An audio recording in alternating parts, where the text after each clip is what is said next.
Oops, All Apocalypses, a show where we explore the collapse of society by playing fun, tabletop role-playing games.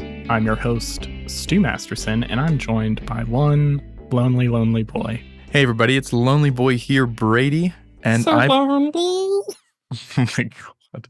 And I play Jacob, the super cool co-host who plays Ocean, the super cool and occasionally violent Gentle giant. forgetful boy. Jacob will be here soon. Don't worry, everyone. I know everyone's freaking out, turning off their podcasting equipment, but he's just not here for the intro because he's works an important job and can't record at 10 a.m. on a weekday. Hell yeah. And that conglomerate of people plays Book McCready, the sleuth who is sad because his parents left him as a kid. That pretty much covers all of it. We should tell people to start listening to this episode. This is episode 49. We're one away from 50. We should plan some grand celebration or something. I agree with that. Or at least some cool things, change some stuff up. Who's I think to that'd say? be fun. I think that'd be fun. I also think that would be fun. I do have a correction from last week that I need to make. Oh, yeah. Hold on. We have to treat this with the amount of weight it deserves. Listeners of Oops All Apocalypse, we have a big apology. And to try to defend himself for his heinous actions that may get him canceled, I'm going to turn it over to Brady. Hey everybody, this is Brady here. I have to make a correction on behalf of my character, Book McCready, and I owe him a sincere and deep apology for suggesting that his theme song would be Creep by Radiohead. Is that what I said? Bad choice. Yeah, that is what you said. Book's theme song would actually 100% be Long Way Down by Robert DeLong. It's a really good song, and it's also super, super fitting for this podcast. You should actually give it a listen. But I need to make that correction because Book was offended in Pretend World. As he should be offended. No, I do think that is a better choice. My choice was also bad and just a joke. My real one is the second half of the song, the Glockenspiel song from Dog is Dead, where they're like... Don't know what you're talking about. It's so good. You don't know that? Oh my god, it's such a good song. Okay, I won't waste time on that. I'm gonna have to Google that now.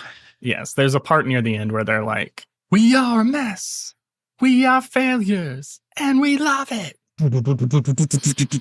It keeps building up. It's so good. Oh, and then the Glockenspiel comes in, like the song title. I'm cutting all this out. Well, the lyric that I think represents Book the best, basically the whole song. But the lyric is, "I've been fucking around while you were saving the world from nothing." And I think that's cool.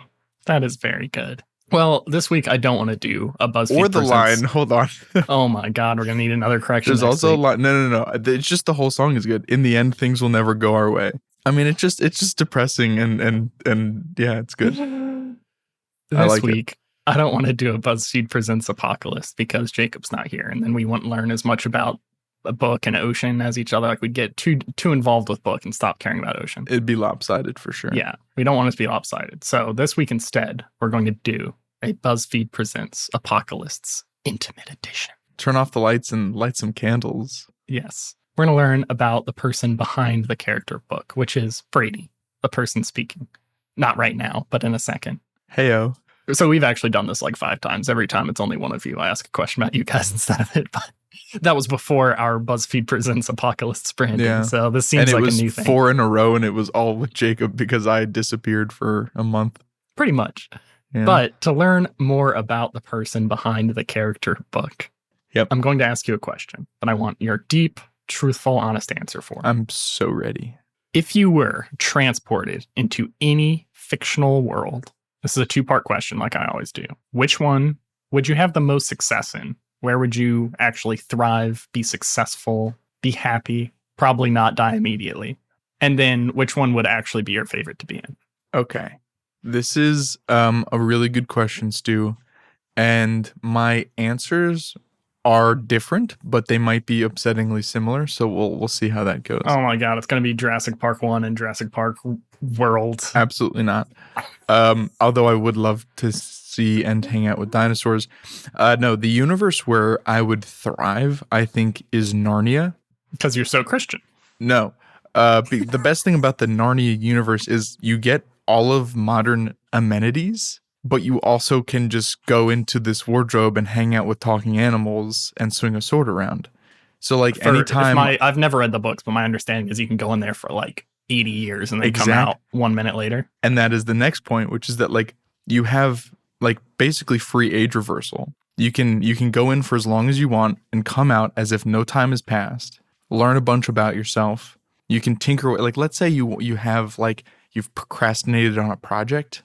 You just go into Narnia with your laptop. You finish the project. You come back out. Like you'd be able to make so much money, and you could have so much fun swinging swords around, talking with the beavers, talking with the lion, hanging out. The only sad part is like every time you come back to the real world, time passes really fast in Narnia, so all your friends die. But like you get used to it after a couple times. You'd make more friends, yeah. Exactly. So I think I would super duper thrive in the Narnia universe. It's a very practical answer. I like that. Very good. Where I would love to go though is the Aragon universe. Ugh.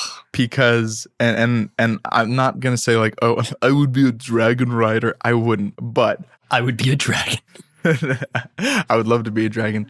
No, I think that I would love to visit it because you have like magic and all of this stuff that and different mythical races and all these things.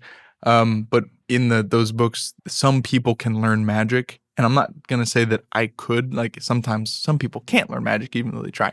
But I would try.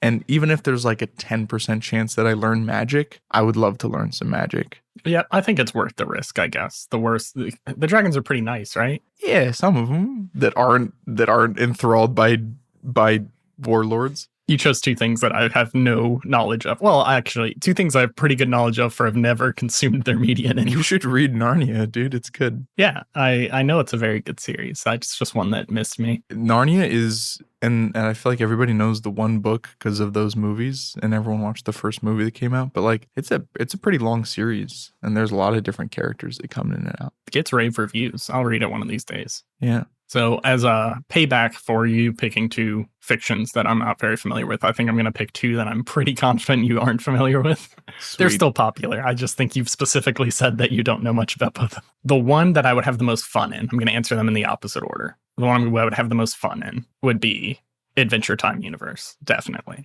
You get to play around with a bunch of stretchy dogs, vampires, candy people. There's not a type of character I would be upset if I had to end up being. Like, I could be a BMO. I could be someone who just says funny one-liners and hangs around and loves people with all of his heart. Or I could be a hero trying to save people. I could even be any of the villains. Only boring one would probably be the Lich, because he just kind of sits there for like 1,000 years and then kills everything. But I think it'd be really fun. I don't know what a BMO is. Oh my god, he's an adorable little robot. He's so cute. Okay. He's actually the character most like me, probably. He was my least favorite for a really long time. I was like, BMO's so annoying. But then I was like, wait, this guy is just straight up me. It's funny. I could even be a penguin. There's just a lot of adventure and magic, and everyone's just kind of nice and funny, which it would be fun to be in there. The one I would succeed the most in, though, is very different. And that is definitely the Sailor Moon universe, because I'm really good at, one, doing the transformation dances. Like the moon prism power makeup, I'd be all over that. I could do it perfectly. I practice those sorts of things a lot. And then also I was really, really good at high school. So it'd be very easy. Oh, nice. I think they were just perpetually in high school. Is that true for the full extent of that universe, or just the characters that we follow? Because I feel like there's a very good chance you enter that universe and then get hired as a garbage man, and then you're just stuck doing that. It would still be fun. I could deal with it's really at its core a Monster of the Week series. Oh, that's really cool. Which is really fun. I've never love seen those, Sailor Moon, but I would also succeed way more. Like if you tried to throw me in X-Files, I'd probably just be a no one. If you tried to throw me in Supernatural Universe, I'd probably get eaten by a bunch of vampires. But in Sailor Moon, I would be the best Sailor Scout, 100%. And my grades would be good. Yeah, or if you were a garbage man, you could still do the transformation dance, but just into your garbage man uniform. Yes, and I would be so good at collecting all the garbage. Nice. I have not encountered either of those pieces of media. So. You should. One, everyone would love Adventure Time. It's just so good. I've heard good things from you specifically all of the time. And Jacob. Yes. Me and Jacob both love it. And then Sailor Moon, way underrated. So good. All of them. Crystal's good. The new one. Old one is excellent still. I don't like when they cut out all the filler episodes, so I kind of like the old one better because it is way more Monster of the Week-y, while Crystal's like the same story, but they chop out all the individual things, but it does flow much better if you don't have 50,000 hours to watch something. Yep. Did you read the manga? No. Is Sailor Moon a manga? Almost certainly. No. I don't read many mangas. I don't read the original manga. I don't have time for that. Yeah. If I could listen to it and someone would describe the pictures while I do other things. Reading takes long. Yes. I have to read other books. That is true. With that fun discussion on Narnia and whatever the name of the Aragon universe is and the Sailor Moon universe. I think it's officially called the World of Aragon now, which I don't know how I feel about. But Allegasia is the name of the planet or the continent, or at least the land, and that's too much for people to understand what you're referencing. That sounds like a disorder. But people hear Aragon and they're like, yeah, Dragon Kid, bad movie. Yeah, Dragon Kid. Bad movie. With all of that, let's get back to the action.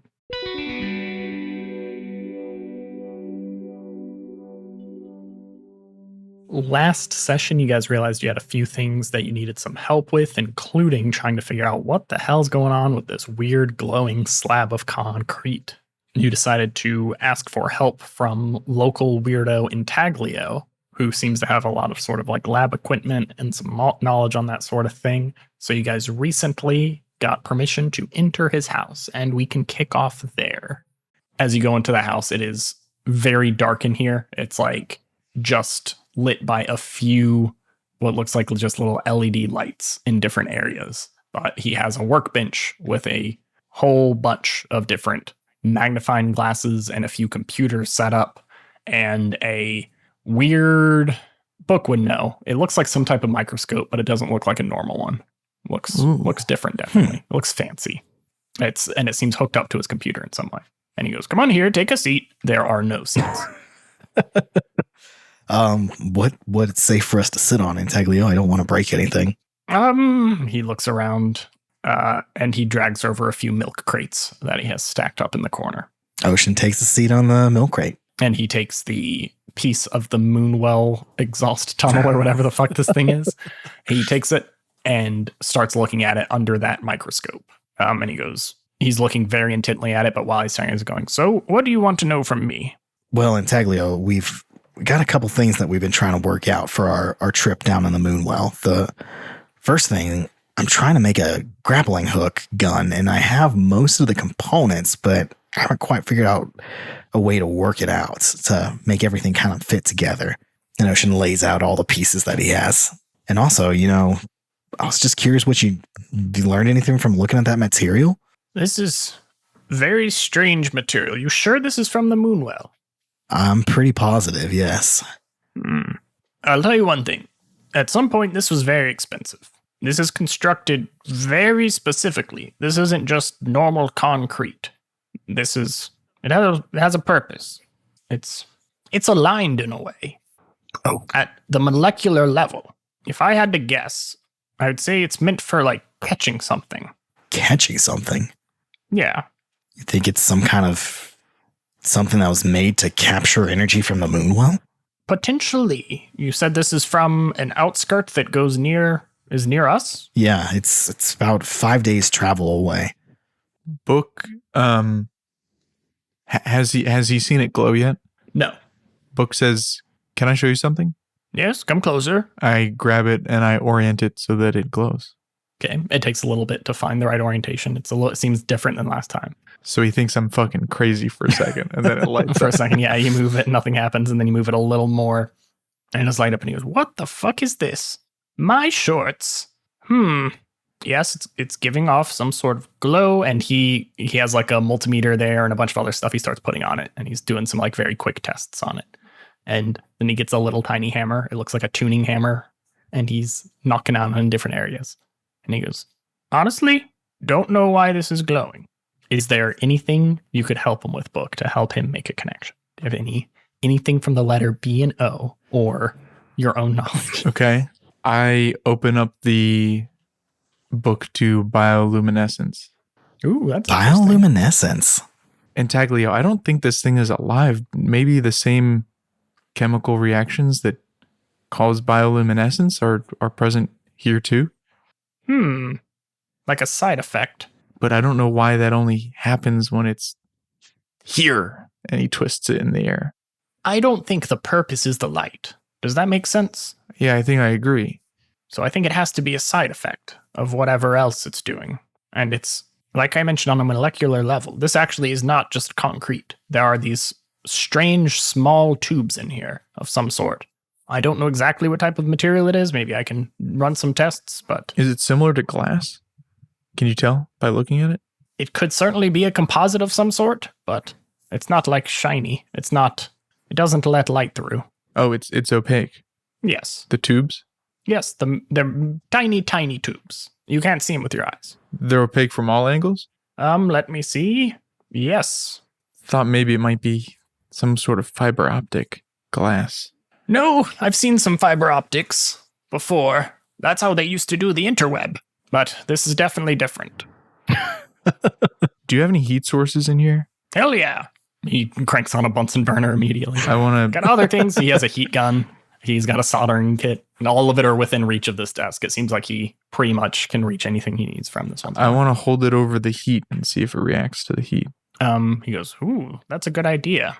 Hold on. I don't think this heat will be intense enough to cause any issues. You said, how did this break off? Because this seems very strong to me. It's because I crashed into the wall with my car. I don't know if that's it, because this is very strong. Look, and he grabs not a little tiny tuning hammer, a big hammer, and whacks the shit out of it. And it doesn't even chip off. It's just completely fine. But I am having an idea. Let me take that. And he grabs some tongs and he goes over and he hits a few buttons on this whole thing. It's like a little, almost like a nice little stove pops up. It looks like gas powered stove. And he holds it over top of that. And he hits some buttons on the side and the flames kind of get bluer and deeper. And he holds it there for a second. And then he holds it out to Book and he says, take it. It's quite cool. I knew you were going to say that. Book takes it. And burns the shit out of him.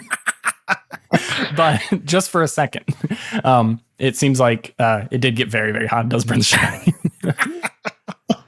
Probably drop it to the ground. He goes, oh, shit, sorry. I was a little off. He pokes it a few seconds later, and it seems to have cooled down very quickly. He goes, okay. So some kind of ceramic? Yeah, I think it's definitely some composite material. Don't know exactly the purpose. Have you figured anything out about the direction that makes it glow? Why is the orientation like this? I've tried interacting it with magnetic fields, electromagnetic fields. That's kind of it. Yeah, those are the two big ones. You know all the fundamental forces? The only other thing I could think of is gravity. Well, there's two more you're forgetting. There's strong force, weak force. Gluons gets all the girls.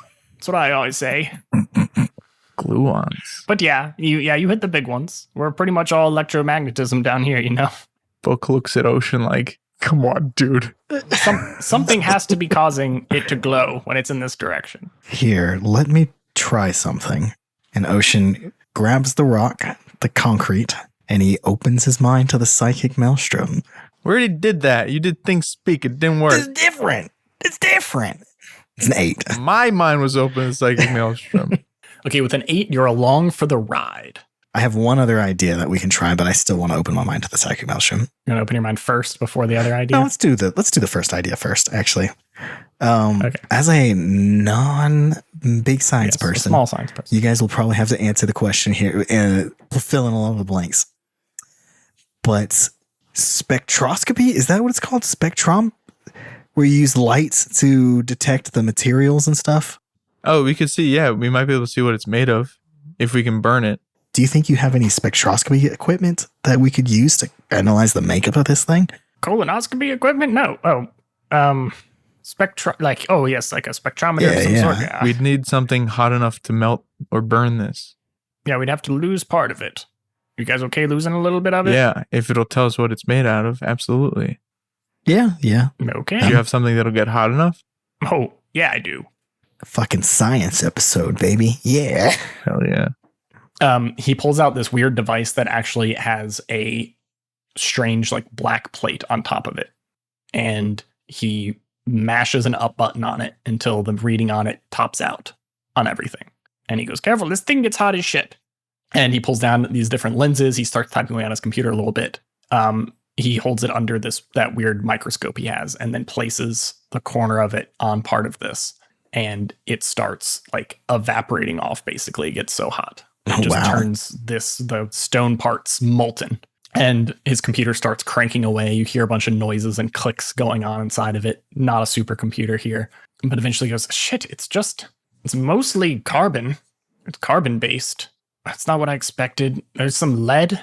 And then just normal concrete shit, silica, that sort of stuff. Nothing. So nothing particularly unique. And Taglia, do you have anything on carbon nanotubes? These things could definitely be carbon nanotubes. I'm not going to be able to see the full detail if that's the case. This microscope's pretty fucking good, but not that good. So these would be a lot. This would be very expensive if these things are carbon nanotubes. But do you have questions about it? I know a little bit. Well, I just don't know what they would be doing in concrete. I mean, lead could be shielding for radiation. Carbon nanotubes, though, are just really strong, and concrete is concrete. I'm with you on this one. Okay, Ocean, open your mind to this. Okay. At that point, Ocean says, here, let me try one last thing. It's kind of a shot in the dark. He grabs it, and he opens his mind to the psychic maelstrom. And I rolled an 8. Your eyes get kind of unfocused staring at this object. And Ocean, you become unstuck in time like Billy. And it's like in the next 30 seconds here, you're able to view this object for the next few days as if it was just sitting in this one spot. You realize it's glowing right now. When he put it down and was doing these tests on it. A little bit later, it stops glowing. And then it comes back on. It starts like oscillating, and time's going very quickly for you, but you feel like there is like a rhythm to this. Every once in a while, it turns back on for the same amount of time, goes off, turns on, goes off, and then you snap out of it. When Ocean comes to, he kind of like shakes his head and is like, it's on a timer. It seems like it's on a timer. And in Taglia, you said it's catching something? I don't see any other reason why it would be constructed this way, but I have no fucking idea what it would be trying to catch. Doesn't make any sense. Like, could it be like static electricity? And it's building up and then releasing? No, it doesn't have a charge. I tested that.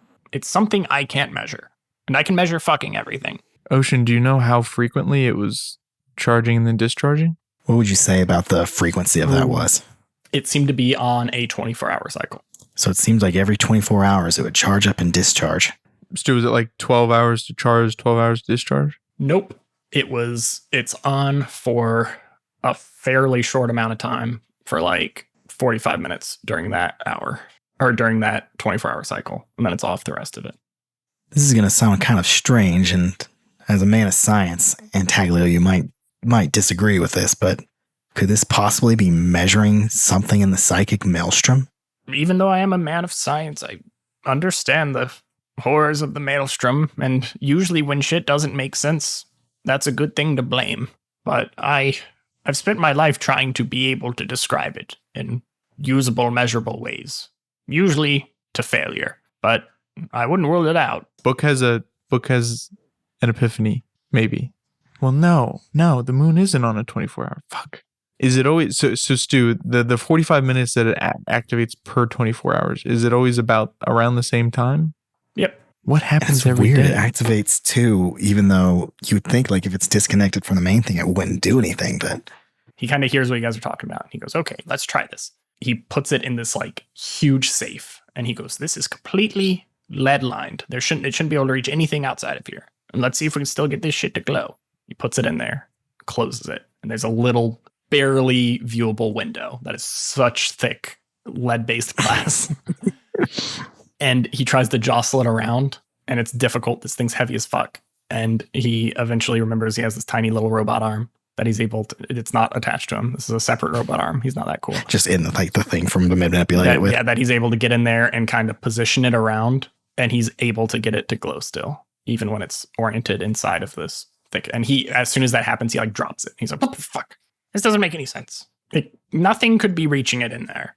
But all left I can think of is trying to put it back in place in the Moonwell where it came from and trying to see what I think that's a good idea. I think changes with it being in place. I think you may not be able to keep your promise of getting me more of this, because this is going to be really hard to break off. But that's kind of okay as long as you let me know everything you figure out. Well, that can't be the only piece that fell off. when the whole tunnel collapsed, right? But maybe we need to put if more fell off, maybe whatever this is tied to is going to require us to put all of the pieces back together. Caltrol's actually described that as the only piece he found. Oh, okay. Okay. Yeah. And in your vision, you saw like this torsion happening on the tunnel, and it just caused this one little chunk to break down, basically. You guys didn't crash directly into this tunnel. You guys saw some light somewhere and didn't get to the cool tunnel part before you fucked up. Intaglio, is there any equipment you want us to bring with us to do any kind of tests or anything once we get back into where this piece came from? It doesn't seem to be interacting with anything. I don't know what you should bring, honestly. That makes two of us. Yeah. Wait.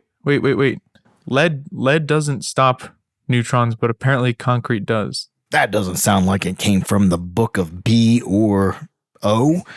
It definitely did not.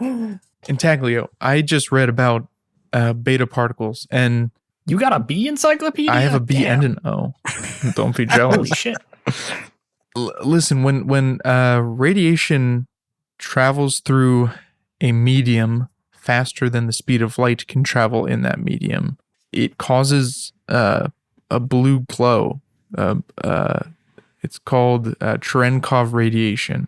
And this specifically happens in like distilled water, which is used to contain nuclear reactors. He pulls out a Geiger counter and holds it up. There's some clicking, but then he realizes it's coming from Ocean.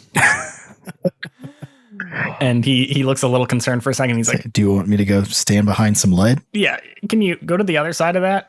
That's actually a really good idea. Go to the other side. I want to see if this blocks all the radiation. And it does. And he also tells you, don't worry too much about it. But when he holds it up to this object, there's not very much radiation, even when it's glowing. Do you have a isopropanol cloud chamber? Of course. Who doesn't? We can use it to test for beta radiation. We can actually see it happening in real time. I still don't get why it's glowing. Yeah, me fucking too, dude. It's crazy, but okay. I think you're on a good track with this radiation shit. But why would it only glow in one direction when it's only oriented like this? You guys have been here long enough researching bullshit. After this is edited, hopefully this was only 10 minutes, but in game time, you guys have been here for a few hours. Okay. Give me a read a sitch roll. Who? Book. And then Ocean may be able to help based on his vision if you need it. Okay. I rolled a 10.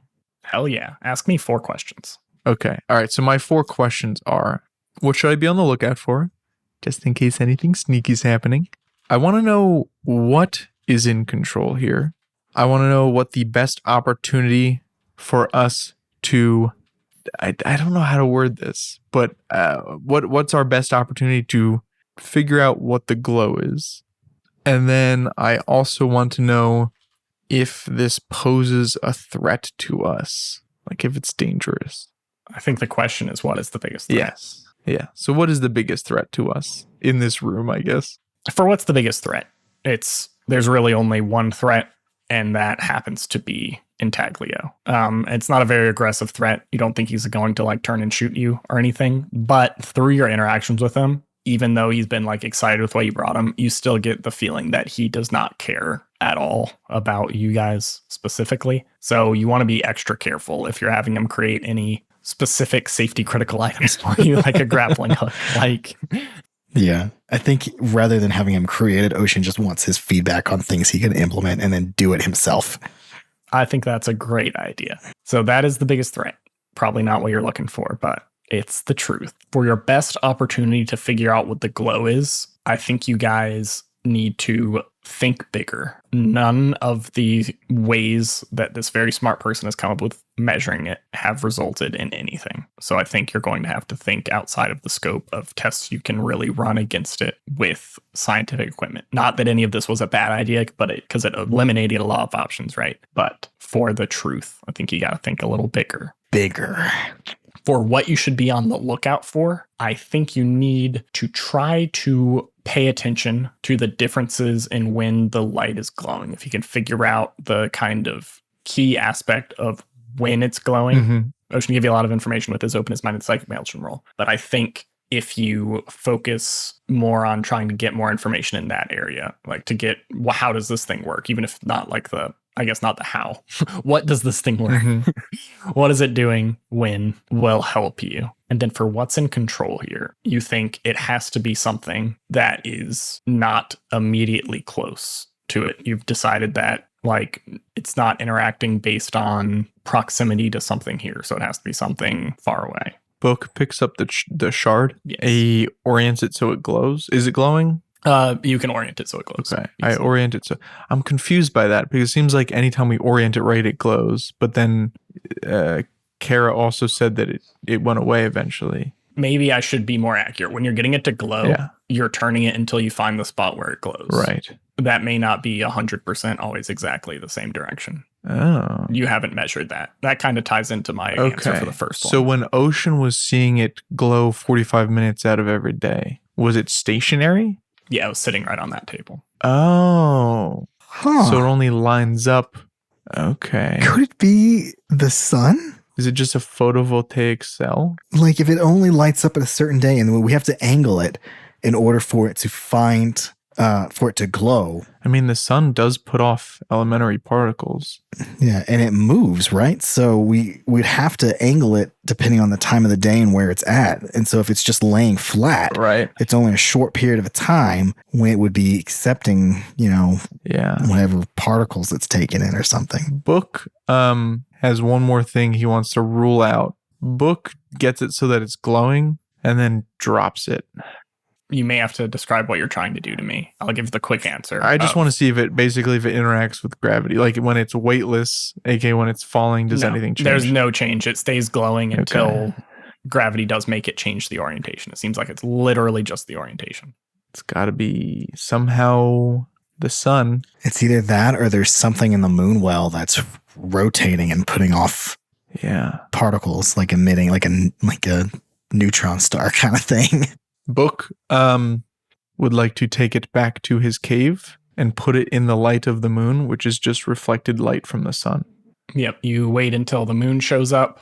It doesn't seem to make any noticeable difference. Huh. Meaning it's already glowing and it doesn't make it brighter? Yeah, if you have it not glowing, it doesn't start glowing. And if it's already glowing, it doesn't get any brighter.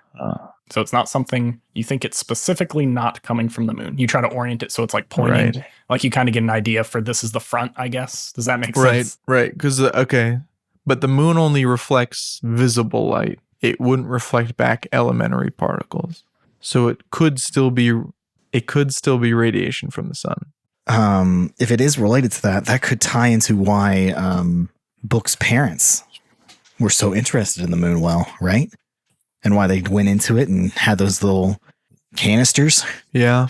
But I think the only real way to know for sure is to get in there. I guess here's what we know. It's powered by the sun, but it's not visible light. It's not like a photovoltaic cell where this is powered by some nasty shit, dangerous stuff.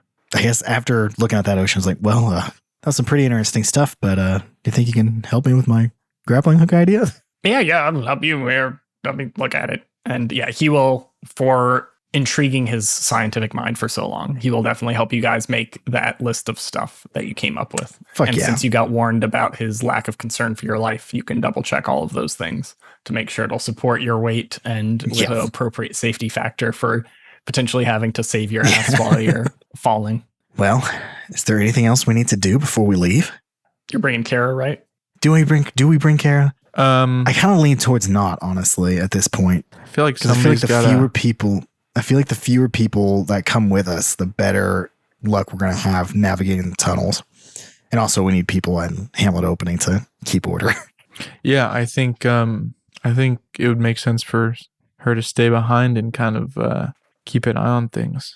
It's also Juniper's current only bodyguard bouncer. Oh, yeah. Yeah, so in that case. He'd be put in another situation, but not a big deal. Whatever you guys want. Since she went off and did the scouting, I think he's okay with her not coming with. We don't have to go through a big conversation, but she'll just be like, hey, just make sure you come back in one piece. No. If, again, we don't really, I know this is like an important goal, but we don't know if what we're looking for is even in this. So if it's too dangerous, just fucking get out. Okay. Will do. I think at this point, we're mostly just going to figure out what the hell's there. Strapped into the spider are all of the equipment you guys mentioned before, your normal carrying items, and also a bunch of homemade bombs made from the torsos of former Simon that are intended Is to blow the Vesuvius shit with out us? of a bunch of gravel. Vesuvius, that's up to you. He could be on a nice little scouting vehicle. Do we want to bring Vesuvius with us? He is in lighter load, I would say. What's an adventure without Vesuvius with us, right? He's our Pikachu. He's our mascot. Vesuvius is with you now. And he is eyeing nervously the torsos. Going, this is bringing back some bad memories, but I understand. Don't worry, Vesuvius. We'll keep him away from you. You guys navigate the long dark, retracing your steps you took a little over a year ago to this tunnel where you saw this welcoming, nice blue light that promised renewable energy even back then. And you find where you had collapsed the tunnel, and it is just as fucked up as before. It looks like there may be a tiny hole that no Euclidean human could shift through, but that's where Cowtools had to slither his way in. You use that gap to load in as many of these corpse bombs. Whatever they are.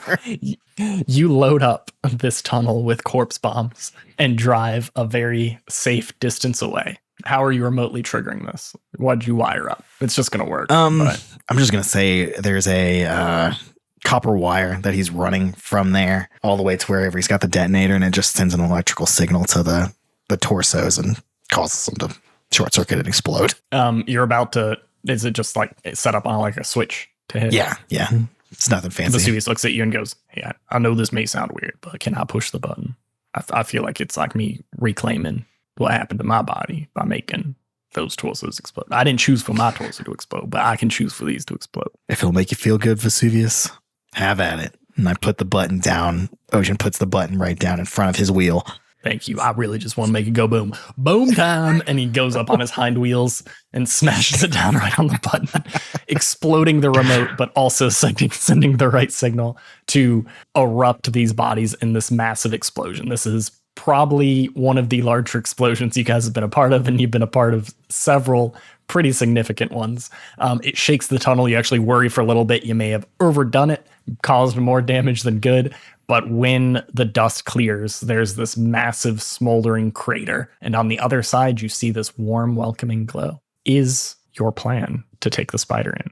I think we're going to, Ocean wants to take Ocean's going to take the spider in as far as it can go until it starts sloping down to the point where we'll have to manually start going down. Okay. Doesn't the spider have pitons and shit? Yeah, but when we were talking about it earlier, Stu said that it was going to take, just due to how like kind of unwieldy the spider is going through the tunnels, it was going to take a long time for us to navigate down deep enough with the spider. And Stu, you said the thing that broke the tunnel before was torsion? Yeah, that's what it seems It's like. a weird thing to happen underground. Definitely weird. Okay. Brady, you need a second mystery board for a science. Is the mystery tunnel board. alive? A mystery science Book board. has been silent the entire. Also, the shard isn't radioactive itself, right? No, it was, at least the Geiger counter was not measuring anything. Good. Because Book has been staring at it. Is the tunnel alive? And that's why it broke? Is because it twisted its bowels and... They had to make a big poop.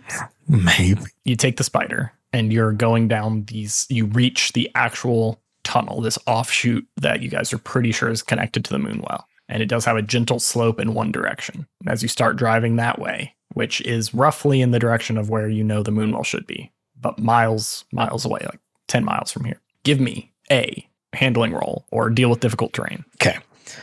I always forget this roll. So cool plus handling, spiders. Cool plus handling. Oh, did I succeed in my attempting to make the spider more energy efficient? Yes, it is more energy efficient. You haven't fully replaced the need for gas, though. That's fine. That's perfectly You content. think also your battery doesn't necessarily need to exist. It's at least recharging your battery even when your spider is off. But yeah.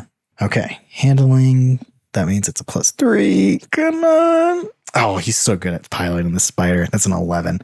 An 11, hell yeah. You're going down this tunnel. It's barely wider than the spider, and it's like almost a perfect tube, like a circular tube. So it's definitely some like weird traction situation going on with the wheels.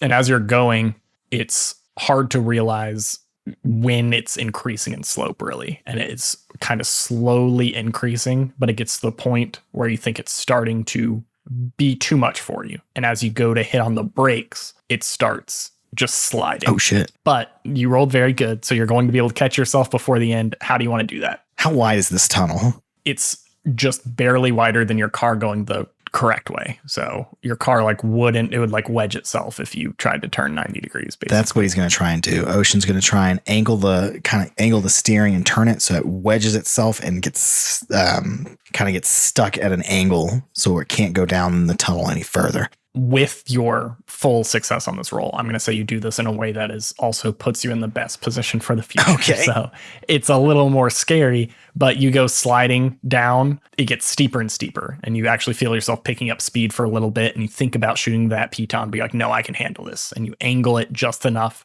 where it's not even the car scraping, it's just the different corners of the wheels are basically getting compressed. Yeah. Maybe not super great for the rims, but you slowly start losing some speed, even though it's getting steeper and steeper. And you get to the point where you come to a complete stop and you look over the edge. You've been surrounded in this warm, glowing light this whole time. But as you peer down, the road's at almost like a 45-degree angle now. And you look over the edge and you see deep down this tunnel, this almost blinding pale blue light underneath you. Oh, shit. You found the Moonwell. Oh, hell yeah. Now what?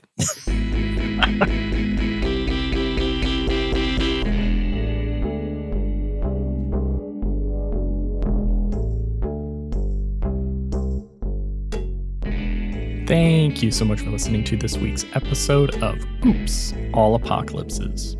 Join us next week for our special 50th main feed episode celebration. There's going to be a lot of exciting new things, so don't miss that one. The music and the editing were both performed by Stu Masterson.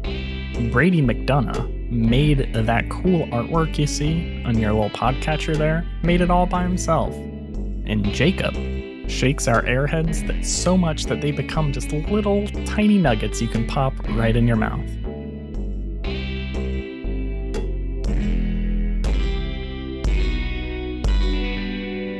Love you, bye.